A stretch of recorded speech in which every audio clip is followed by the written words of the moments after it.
हरियाणा को पीएम मोदी 2000 करोड़ रुपए की परियोजनाओं की सौगात देंगे। सीएम नैब सिंह सैनी ने बताया कि चंडीगढ़ में एनसीआर क्षेत्र को जाम से राहत दिलाने के लिए 2 सड़कों का उद्घाटन किया जाएगा।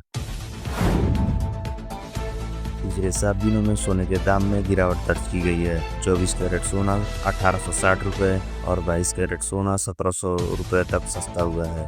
यानी आज 24 कैरेट सोना 1,01,180 रुपये प्रति 10 ग्राम और 22 कैरेट सोना 92,750 रुपये प्रति 10 ग्राम पर उपलब्ध है।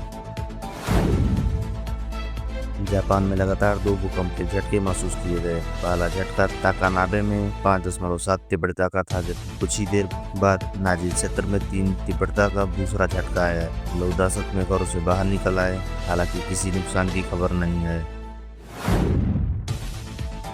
दिल्ली में रेखा सरकार की महत्वाकांक्षी योजना आरोग्य मंदिर कई चुनौतियों से जूझ रही है। जमीन की कमी, फंडिंग और एनओसी न मिलने से आरोग्य मंदिर के कई केंद्र अधर में लटके हैं। इंडियन एक्सप्रेस की पड़ताल में सामने आया कि हालात वही हैं जो कभी मोहल्ला क्लिनिक को झेलने पड़े थे। हिमाचल प्रदेश के मंडी जिले में टकोली फोरलेन पर बादल फटने से तबाही मच गई।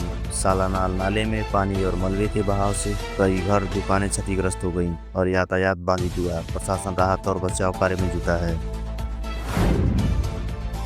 पटियाला के क्लब में संगीत बजाने को लेकर हुई बहस इतनी बड़ी कि गोलियां चल गईं। इस फायरिंग में क्लब का बाउंसर घायल हो गया, जिसे अस्पताल में भर्ती कराया गया है।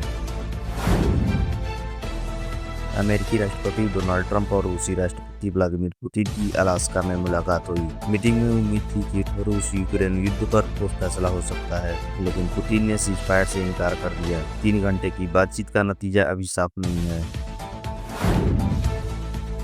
चीन के विदेश मंत्री वांग यी सोमवार को भारत के दौरे पर आ रहे हैं। यह यात्रा ऐसे समय में हो रहा है जब भारत अमेरिका रिश्तों में तनाव बढ़ा है।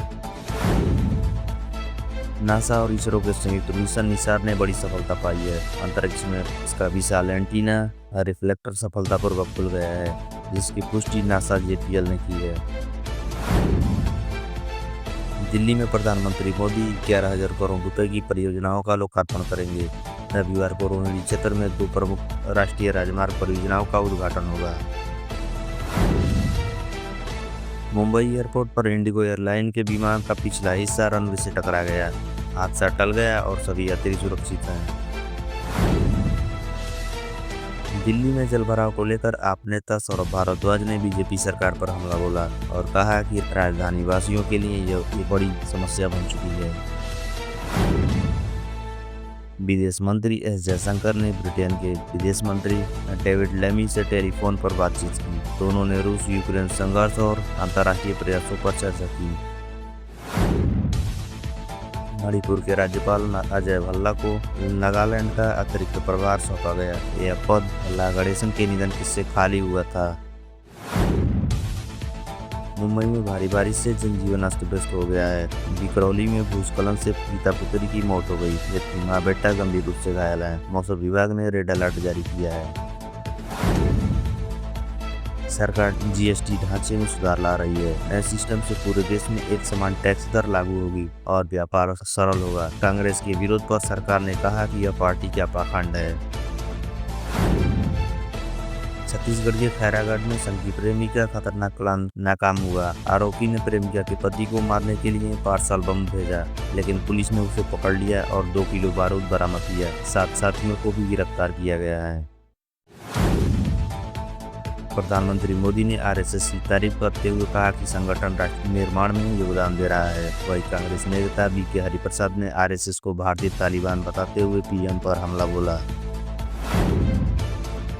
बिहार में मतदाता सूची से हटाए गए 65 लाख नामों का ब्यौरा चुनाव आयोग को 19 अगस्त तक सार्वजनिक करना होगा। यह जानकारी वेबसाइट, अखबार और सोशल मीडिया के जरिए साझा की जाएगी।